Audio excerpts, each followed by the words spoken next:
Laisembi waridu Pamil da lina lina higit kapthorakli. Pamil kay haidunu khangdrei. Adubu masada asawba madi thokle. Karida pudok ludoinu khangdrei. Laisembi kapna kapna. Ay maphamduda leibada. Yam ware. Asuk khangba ngamdabasibu khanduna. Aying hawgatuna chethorakpani. Thengi. Lambidu kanasu satnatre. Gari ki headlight amakak ui haina. Chenchilubada. Thoroi ki group oiramiki. Ay bamukta kanbiyo. Please. Ay khudong thiba mamayoknare. Thor gari du kum tharakle. Kanano ibe manangde. Laisembi pakana khumi. Kona da sandarse. Ay min Laisembi. Thor nupi du bukhong da ki ton phawba munna yangkhalai. Oi phare gari karo.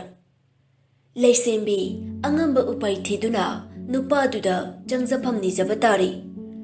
Asumna Thor gi leifamda puduna lai. Sida leibhangoi gata. Laisembi kaisu khandaba saraga makok to hairaga. Kaisu kaide. Phare jangu. Thor su mapi honglaba matung magi secret room duda laktuna phamthai.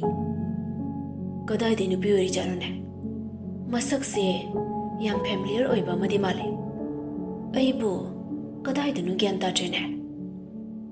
Khali kadai de ukhiba nupino haina. Phone du longthokduna amuk WhatsApp te changduna yengi. James na thaina tharakkiba nupi kharagi photo singe marakta otuna yenglubadade Laisembi ki masak chap manaba ama yauramle. Oh, silere.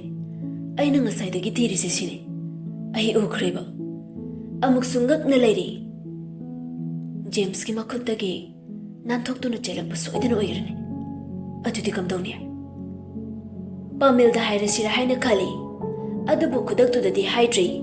Tumi wakhal macha ama tawri. James ka Thorga se hana mamangdagi yasannarakte. Amana business, amana mi hatpa tupagi geng khupu. Manungda maridi lainai. Karamba matamda Thor hoina nupi daraka lairakpada James da wanomlaga nupi ni sanapot oibagi ngayhak enjoy tawnabagi kauduna sijinaba. Thorna adude mabu lashinba tabane. Magi mahik amata aigi makhada jangjafam niraga laibi yaroy. Ahingduma lelaba matung Pamil da Laisembi bu sinaduna hat kraina order tholakpani. Pamil ki pukchal chawba matawduna Laisembi bu asibagi khayatagi kanbikri. Laisembi hawkiba pumba amata chithadana tamjari. Pamil makhuddak launa khatlaga. Yare makhatarno ai khangi. Nangge watba aini yengsingane. Madam kharadi nang mapan tholano. Si hairaga hawgatuna thokri. Biki da kol amatang tawduna wari kaya sanajari. Lairiba problem se kamdong na solve tawba haina anidu wamunna khanari. Mathangi numitni Thor Pamil da kol tawrai. Plan kamani singre. Pamil phing na khumi. Loisingre. Aigi khute tawba thabakpu lemna tokpa yabro. Thor dun noklaga. Nangi account da paisa khara pakane. Phare thabak amasu leriko. Kai thaba ma wale. Thor tapna yam tapna hangai. James khambra.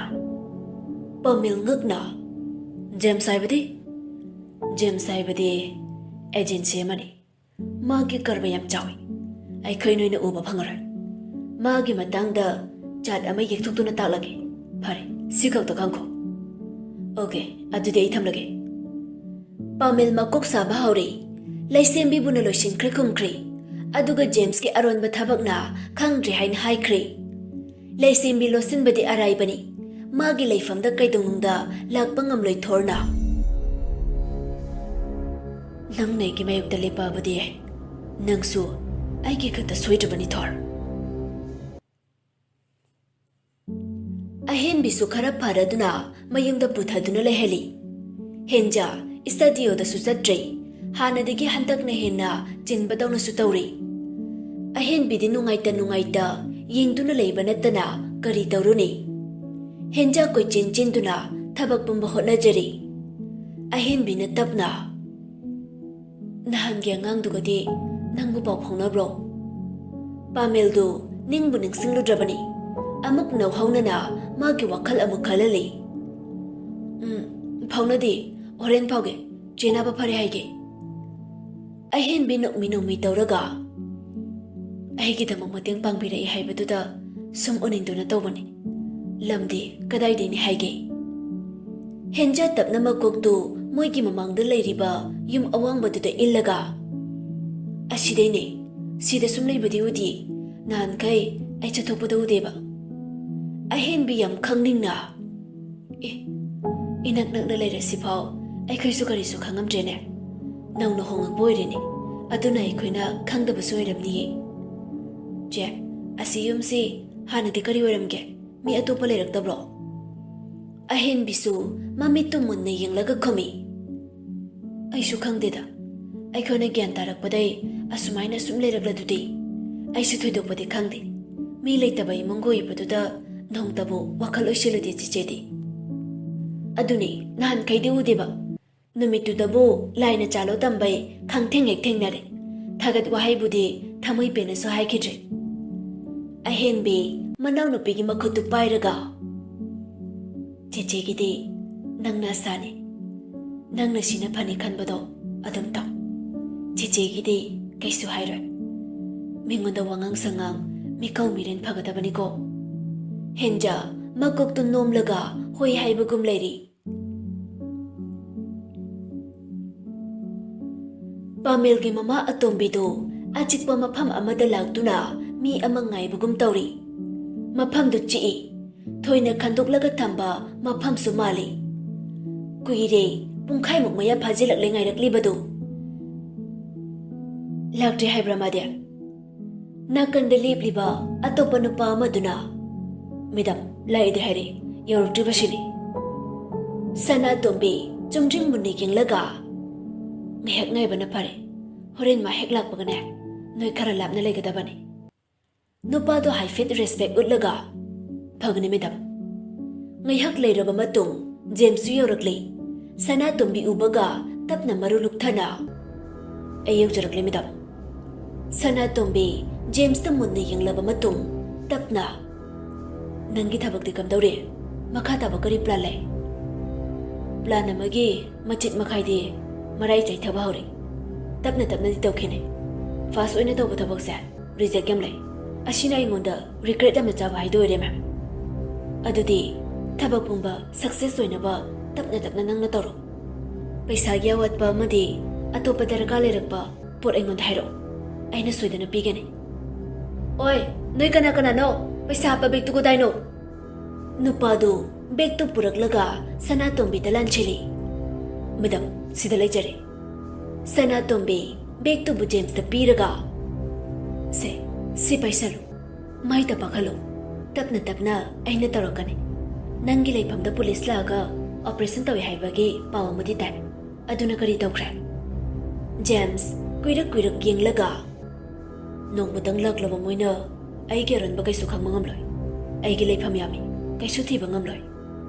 Sana tombi thajabagi minok ama noklaga yes aina thagari aina thajaruba potubu chumduna leiramle. Adudi ma'am ayamo sana tombi makhutu thangalaga toina unaba ai sangloi khara tangna unabana chumni khanbai ngasi kopna wari sage lakpani. Hekta haibiu kari order balairabage nangna suena khanglamlani property gi matangse first point sigi da mangni mail da toina wari sabe yaroi. Aigi mail da handak virus kara jangselai aduna matam khradi ai sijina ba pamjai. Hoi mail gi mathau da de marudi thabak tu buni yare lore sigi wase sinagi tawbani kauthokdana ba amuk ningsinghan bani. James nokmi artha puba minok ama noklaga ai karisu kaujade ma'am phare chalo. James at khraba matung sana tombi magi gartuda tapna hairei sida unai haibase noi sar haidokpa yadeko. Nupadusu mapuningba nupani minok ama noklaga phani ai kaisu haidokjaroi. Asumna anidu mafamdudai thaudorakli. Pamel biki magi baituda ꯊꯕꯛ ꯑꯃ ꯆꯠꯊꯣꯛꯂꯨꯕꯅꯤ꯫ ꯖꯦꯝꯁꯇꯨ ꯂꯝꯕꯤꯗ ꯊꯩꯅꯔꯦ꯫ James, ꯁꯣꯟꯊꯥꯡꯅꯅ ꯍꯥꯏꯗꯣꯛꯈꯤ꯫ ꯖꯦꯝꯁꯁꯨ ꯆꯤꯡꯅꯔꯞ ꯇꯧꯕ ꯃꯤꯠꯌꯦꯡ ꯑꯃ ꯌꯦꯡꯗꯨꯅ ꯒꯥꯔꯤꯗꯨꯗꯤ ꯊꯧꯈ꯭ꯔꯦ꯫ ꯁꯨꯝ ꯂꯥꯛꯄꯗꯅ ꯃꯃꯥꯒꯤ ꯒꯥꯔꯤ ꯑꯃꯨꯛ ꯊꯦꯡꯅꯔꯨꯔꯦ꯫ ꯕ꯭ꯔꯦꯛꯇꯨ ꯈꯪꯐꯥ ꯐꯥꯔꯒ ꯃꯃꯤꯠꯇꯨ ꯅꯥꯛ ꯌꯦꯠꯇ ꯌꯦꯡꯉꯤ꯫ ꯃꯃꯥꯡꯗ ꯊꯧꯈ꯭ꯔꯤꯕ ꯖꯦꯝꯁꯇ ꯑꯃꯨꯛ ꯃꯃꯥꯒꯤ ꯒꯥꯔꯤꯗꯨꯗ ꯑꯃꯨꯛ꯫ ꯕꯤꯛꯀꯤ ꯐꯠ ꯊꯧꯖꯤꯜꯂꯛꯂꯒ ꯄꯥꯃꯦꯜꯒꯤ ꯅꯥꯀꯟꯗ ꯈꯥꯝꯃꯤ꯫ ꯀꯩꯗꯧꯔꯦ ꯄꯥꯃꯦꯜ? ꯄꯥꯃꯦꯜ ꯃꯃꯤꯠꯇꯨꯅ ꯇꯥꯟꯅꯗꯨꯅ ꯌꯦꯡꯂꯒ, ꯏꯃꯥ, ꯀꯗꯥꯏꯅꯣ? ꯕꯤꯛꯀꯤꯁꯨ ꯌꯦꯡꯂꯨꯕꯗꯗꯤ ꯁꯅꯥꯇꯣꯝꯕꯤꯒꯤ ꯒꯥꯔꯤꯗꯨ ꯂꯝꯕꯤ ꯑꯣꯟꯅꯅ ꯆꯠꯈꯤꯕꯗꯨ ꯎꯔꯦ꯫ ꯄꯥꯃꯦꯜ ꯇꯞꯅ, ꯅꯪ ꯖꯦꯝꯁ ꯃꯁꯛ ꯈꯪꯕ꯭ꯔꯥ? ꯈꯪꯗꯦ, ꯃꯃꯤꯡꯗꯤ ꯇꯥꯔꯦ, ꯅꯪꯅ ꯄꯟꯕꯗꯩ꯫ ꯑꯗꯨ ꯀꯩꯗꯧꯔꯒꯦ? ꯌꯥꯝ ꯃꯥꯟꯕ ꯍꯧꯖꯤꯛꯀꯤꯗꯣ, ꯑꯩꯈꯣꯏ ꯃꯥꯒꯤ ꯒꯥꯔꯤꯒ ꯇꯨꯡꯗ ꯃꯥꯡꯗ ꯆꯠꯃꯤꯟꯅꯈꯤꯕꯗꯣ꯫ ꯖꯦꯝꯁꯇꯨ ꯃꯥꯒꯤ ꯔꯨꯝꯗ ꯍꯦꯛ ꯌꯧꯔꯛꯄꯒ ꯅꯦꯅꯥ ꯇꯥꯅ ꯐꯝꯊꯗꯨꯅ ꯂꯩꯔꯦ꯫ ꯉꯁꯥꯏ ꯁꯅꯥꯇꯣꯝꯕꯤꯒ ꯃꯈꯣꯏ ꯑꯅꯤꯅ ꯁꯥꯟꯅꯈꯤꯕ ꯋꯥꯔꯤꯗꯨ ꯇꯞꯅ ꯇꯞꯅ ꯅꯤꯡꯁꯤꯡꯅꯕ ꯂꯥꯛꯅꯩ꯫ ꯍꯥꯠꯂꯣ ꯍꯥꯏꯕ? ꯍꯥꯠꯀꯅꯤ, ꯀꯔꯤꯒꯤꯗꯤ ꯍꯥꯠꯂꯣꯏ? ꯃꯥꯅꯅꯤ ꯑꯩꯒꯤ ꯋꯥꯈꯜ ꯑꯃꯗꯤ ꯄꯨꯛꯅꯤꯡꯕꯨ ꯆꯅꯩꯅꯗꯨꯅ ꯊꯝꯂꯤꯕꯁꯦ꯫ ꯐꯨꯛ ꯍꯧꯒꯠꯇꯨꯅ ꯐꯣꯇꯣ ꯑꯃ ꯎꯄꯨꯗꯒꯤ ꯂꯧꯊꯣꯛꯇꯨꯅ ꯃꯈꯨꯠꯇ ꯄꯥꯏꯔꯤ꯫ ꯉꯁꯤ ꯅꯪꯅ ꯅꯣꯛꯆꯔꯤꯕ ꯃꯤꯅꯣꯛꯁꯦ ꯀꯅꯥꯒꯤ ꯃꯄꯥꯟꯗꯒꯤꯅꯣ ꯍꯥꯏꯕ ꯅꯪꯅꯁꯨ ꯈꯪꯂꯝꯂꯅꯤ꯫ ꯑꯗꯨꯕꯨ ꯅꯪꯒꯤꯁꯨ ꯅꯨꯡꯁꯤꯔꯕꯤ ꯅꯃꯥ ꯀꯅꯥꯅ ꯍꯥꯠꯈꯤꯕ ꯍꯥꯏꯗꯨꯁꯨ ꯀꯨꯞꯅ ꯊꯤꯒꯠꯂꯤ ꯅꯠꯇ꯭ꯔꯥ? ꯊꯤꯌꯨ ꯅꯪꯁꯨ, ꯌꯧꯁꯤꯜꯂꯣ ꯑꯩꯒꯤ ꯅꯥꯛꯇ꯫ ꯃꯇꯝꯗꯨꯗ ꯑꯩꯅ ꯀꯦꯀꯣ ꯑꯃꯗꯤ ꯐꯣꯡꯂꯅꯤ꯫ ꯀꯔꯝꯕ ꯀꯦꯀꯣ? ꯄꯨꯟꯁꯤ ꯑꯅꯤꯒꯤ ꯃꯔꯤꯗ ꯂꯩꯅꯔꯤꯕ, ꯆꯃꯝꯅꯔꯤꯕ ꯑꯔꯣꯟꯕ ꯀꯦꯀꯣ, ꯂꯣꯠꯂꯤꯕ ꯃꯤꯁꯛꯇꯣ꯫ ꯇꯥꯛꯈꯤꯅꯤ ꯑꯩꯅ ꯃꯥꯕꯨ ꯀꯅꯥꯅꯣ ꯍꯥꯏꯕ꯫ ꯖꯦꯝꯁ ꯃꯗꯨꯒꯤ ꯋꯥꯈꯜꯗꯨ ꯍꯦꯛ ꯅꯤꯡꯁꯤꯡꯂꯛꯄꯗꯅꯤ ꯄꯨꯛꯅꯤꯡ ꯋꯥꯈꯜꯁꯤ ꯑꯃꯠꯇ ꯄꯨꯕ ꯉꯝꯗ꯭ꯔꯤꯕꯁꯤ꯫ ꯂꯩꯔꯣꯜ ꯆꯟꯈ꯭ꯔꯕ ꯋꯥꯔꯤ ꯀꯌꯥ ꯆꯤꯡꯊꯣꯛꯇꯨꯅ ꯃꯥꯡꯗ ꯊꯣꯛꯂꯕꯒꯨꯝ ꯊꯣꯛꯂꯔꯦ꯫ ꯑꯃꯨꯛꯁꯨ ꯃꯅꯤꯡ ꯍꯟꯗꯨꯅ ꯇꯞꯅ ꯐꯝꯊꯩ꯫ ꯃꯈꯣꯟꯗꯨ ꯀꯛ ꯀꯛ ꯅꯤꯛꯂꯗꯨꯅ, ꯏꯃꯥ, ꯅꯪꯗꯤ ꯈꯪꯂꯤꯔꯣꯏꯀꯣ ꯑꯩꯅ ꯅꯪꯕꯨ ꯑꯁꯨꯛ ꯅꯨꯡꯁꯤꯖꯕꯁꯦ? ꯅꯪꯅꯁꯨ ꯑꯩꯕꯨ ꯅꯤꯡꯁꯤꯡꯕ꯭ꯔꯥ? ꯍꯥꯟꯅꯒꯨꯝ ꯑꯩꯕꯨ ꯅꯨꯡꯁꯤꯔꯤꯕ꯭ꯔꯥ? ꯄꯦꯟꯅ ꯀꯞꯊꯣꯛꯏ ꯊꯦꯡꯖꯤꯜꯂꯛꯂꯕ ꯃꯇꯝꯗꯨꯗ꯫ ꯑꯍꯤꯡ ꯃꯥꯅ ꯊꯦꯡꯂꯛꯂꯒ ꯃꯆꯦꯒꯤ ꯃꯅꯥꯛꯇ ꯍꯤꯞꯇꯨꯅ ꯁꯦꯟꯅꯖꯕꯅ ꯃꯊꯧ ꯑꯣꯏꯔꯦ ꯍꯦꯟꯖꯥꯗꯨ꯫ ꯆꯦꯆꯦ, ꯅꯪ ꯇꯨꯝꯗ꯭ꯔꯤꯕꯣ? ꯑꯍꯦꯟꯕꯤꯗꯨ ꯃꯁꯥ ꯊꯤꯟꯗꯣꯛꯄ ꯃꯥꯜꯂꯤ꯫ ꯁꯤꯔꯤ ꯁꯤꯔꯤ ꯇꯧꯕ ꯈꯣꯟꯖꯦꯜ ꯑꯃꯗ ꯇꯞꯅ ꯍꯥꯏꯖꯔꯛꯏ꯫ ꯆꯦꯆꯦ ꯌꯥꯝ ꯋꯥꯏꯌꯦ ꯅꯅꯥ, ꯁꯣꯔ ꯍꯣꯟꯕ ꯌꯥꯝ ꯋꯥꯏꯌꯦ꯫ ꯍꯦꯟꯖꯥ ꯄꯥꯈꯠꯅ ꯃꯆꯦꯕꯨ ꯇꯞꯅ ꯄꯥꯏꯕꯤꯔꯤ꯫ ꯀꯩꯁꯨ ꯇꯧꯔꯣꯏꯁꯦ, ꯑꯩ ꯀꯩꯗꯧꯔꯛꯎꯒꯦ? ꯀꯥꯟꯅꯗꯦ ꯈꯟꯅ ꯗꯣꯛꯇꯔꯗꯨꯗ ꯀꯣꯜ ꯇꯧꯏ꯫ ꯑꯁꯨꯝꯅ ꯁꯣꯔ ꯍꯣꯟꯕ ꯉꯝꯂꯛꯇꯕ ꯑꯃꯨꯛꯃꯨꯛ ꯂꯥꯛꯄꯗ ꯀꯔꯤ ꯆꯦꯛꯁꯤꯟ ꯊꯧꯔꯥꯡ ꯂꯧꯈꯠꯄ ꯌꯥꯏ ꯍꯥꯏꯕꯅꯆꯤꯡꯕꯗꯨ ꯀꯨꯞꯅ ꯍꯪꯂꯤ꯫ ꯃꯆꯦꯕꯨ ꯁꯣꯔ ꯆꯥꯅꯤꯡ ꯇꯥꯅ ꯍꯣꯜꯍꯜꯂꯗꯨꯅ ꯃꯁꯥꯗꯨ ꯆꯞ ꯌꯨꯡꯅ ꯐꯝꯍꯜꯂꯤ꯫ ꯃꯥꯅ ꯃꯆꯦꯒꯤ ꯃꯅꯝꯒꯟꯗ ꯇꯞꯅ ꯇꯞꯅ ꯅꯥꯟꯊꯕꯤ꯫ ꯍꯦꯟꯖꯥ ꯌꯥꯝ ꯅꯨꯡꯉꯥꯏꯇꯅ, ꯆꯦ, ꯑꯩ ꯀꯣꯂꯦꯖꯁꯦ ꯇꯝꯃꯔꯣꯏꯒꯦ, ꯑꯇꯣꯞꯄ ꯊꯕꯛ ꯑꯃꯠꯇ ꯆꯠꯊꯣꯛꯂꯔꯣꯏ꯫ ꯑꯩ ꯅꯪꯕꯨ ꯅꯊꯟꯗ ꯍꯨꯟꯗꯣꯛꯇꯨꯅ ꯊꯝꯃꯝꯒꯗꯧꯁꯦ ꯀꯤꯔꯦ, ꯁ꯭ꯇꯗꯤꯑꯣꯗꯁꯨ ꯆꯠꯂꯔꯣꯏ꯫ ꯑꯍꯦꯟꯕꯤ ꯍꯦꯟꯖꯥꯗ ꯌꯥꯝ ꯅꯨꯡꯉꯥꯏꯇꯅ ꯌꯦꯡꯖꯔꯒ, ꯅꯪꯒꯤ ꯑꯄꯥꯝꯕꯗꯣ ꯑꯗꯨꯝ ꯇꯧꯑꯣꯅ, ꯆꯦꯆꯦ ꯀꯩꯁꯨ ꯍꯥꯏꯔꯣꯏꯒꯦ ꯊꯣꯏꯕꯤ꯫ ꯍꯦꯟꯖꯥ ꯃꯄꯤ ꯏꯔꯥ ꯆꯦꯟꯗꯨꯅ ꯇꯞꯅ ꯍꯪꯖꯔꯛꯏ꯫ ꯆꯦꯆꯦ, ꯑꯩꯈꯣꯏꯒꯤ ꯃꯃꯥꯗꯣ ꯂꯩꯔꯝꯃꯕꯗꯤ ꯁꯨꯃꯥꯏꯅ ꯇꯧꯔꯣꯏꯀꯣ? ꯃꯥ ꯀꯗꯥꯏ ꯂꯩꯈ꯭ꯔꯒꯦ? ꯑꯍꯦꯟꯕꯤ ꯃꯃꯥ ꯍꯦꯛ ꯅꯤꯡꯁꯤꯡꯉꯛꯄꯒ ꯃꯁꯥꯗꯨ ꯒ꯭ꯌꯥꯟ ꯇꯥꯔꯛꯇꯕꯅꯤ꯫ ꯃꯃꯥ ꯍꯦꯛ ꯀꯥꯏꯅꯈꯤꯕꯗꯒꯤꯅꯤ ꯃꯥꯅ ꯑꯁꯤꯒꯨꯝꯕ ꯂꯩꯅꯥ ꯑꯃ ꯃꯁꯥꯗ ꯁꯥꯒꯣꯟꯅꯗꯨꯅ ꯂꯥꯛꯈꯤꯕ꯫ ꯑꯍꯦꯟꯕꯤ ꯌꯥꯝ ꯇꯞꯅ, ꯑꯩꯈꯣꯏꯒꯤ ꯃꯃꯥ ꯂꯩꯔꯤꯕ꯭ꯔꯥ ꯁꯤꯈ꯭ꯔꯕ꯭ꯔꯥ ꯑꯩ ꯈꯪꯗ꯭ꯔꯦ꯫ ꯃꯇꯝ ꯀꯨꯏꯔꯦ ꯑꯩꯈꯣꯏꯒꯤ ꯑꯋꯥ ꯅꯨꯡꯉꯥꯏꯗ ꯁꯔꯨꯛ ꯌꯥꯕꯤꯔꯛꯈꯤꯗꯕ꯫ ꯀꯨꯏꯔꯦ ꯑꯩꯈꯣꯏꯁꯨ ꯃꯥꯒꯤ ꯃꯁꯛ ꯎꯔꯛꯇꯕ꯫ ꯃꯥꯅꯗꯤ ꯑꯩꯈꯣꯏꯕꯨ ꯀꯧꯕ ꯉꯝꯂꯒ ꯑꯩꯈꯣꯏꯅꯗꯤ ꯃꯥꯕꯨ ꯀꯔꯤꯒꯤ ꯀꯧꯕ ꯉꯝꯂꯣꯏ? ꯍꯦꯟꯖꯥ ꯃꯄꯤꯗꯨ ꯇꯞꯅ ꯆꯦꯟꯊꯔꯛꯏ꯫ ꯃꯃꯥ ꯑꯃ ꯑꯣꯏꯔꯒ ꯃꯆꯥ ꯑꯅꯤꯕꯨ ꯑꯁꯨꯝꯅ ꯍꯨꯟꯗꯣꯛꯇꯨꯅ ꯊꯝꯕꯤꯕ ꯑꯩ ꯌꯥꯝ ꯄꯦꯟꯗꯦ꯫ ꯆꯦꯆꯦ, ꯃꯥꯕꯨ ꯌꯥꯝꯅ ꯋꯥꯔꯛꯑꯣꯏ꯫ ꯉꯁꯤ ꯆꯦꯆꯦꯅ ꯑꯁꯨꯝꯅ ꯅꯥꯔꯒ ꯂꯩꯔꯤꯕꯁꯦ ꯃꯥꯅ ꯂꯣꯏꯅ ꯑꯣꯏꯍꯟꯕ ꯉꯥꯛꯇ ꯅꯠꯇ꯭ꯔꯣ? ꯑꯍꯦꯟꯕꯤ ꯍꯦꯟꯖꯥꯒꯤ ꯃꯈꯨꯠꯇ ꯀꯟꯅ ꯄꯥꯏꯁꯤꯜꯂꯛꯏ꯫ ꯅꯪ ꯃꯗꯨ ꯍꯥꯏꯒꯅꯨ, Cici kaisu taude. Nang madu haigano na nao. Machin manaw anidu pena kaminay. Masado pendaba mayam na pungkalagtuna ngasidi mapan pudok narakpani. Pamel hanggat anda mapanda jali. Imong dana laisembidu ningay dana tumli. Phone wari sabadu tahan ba pamdraduna mapanda tholagtuna thorda call tawshili. Ahen ba thabak leitabira aini sangaktrisa. Thorda noktuna aha adugi nateda. Haujai khoi thabak leitri. Thabak ek leirakpaga nangi na thakta tari aibase nang khanglarine. Pamel jab launa khami. Hoine pharene aigi ngaktane. Ai haujiksu lengdana lepe. Ado thor wa ma khaktang. Thor tapna yam tapna hairai. Hayudana ekta. Laisenbisi kanano nang khambra. Kaino nangna adui wadu hangiduna. Kana kaidobu yaure. Nangna madu loisimkhibada kana kana uhobu yaure. Pamel mangakto hairaga. Nade thor. Aina sum hangningba question oirakpadoine. Nang mabu karigino. Aingonda sinaduna hatokro hairakliba.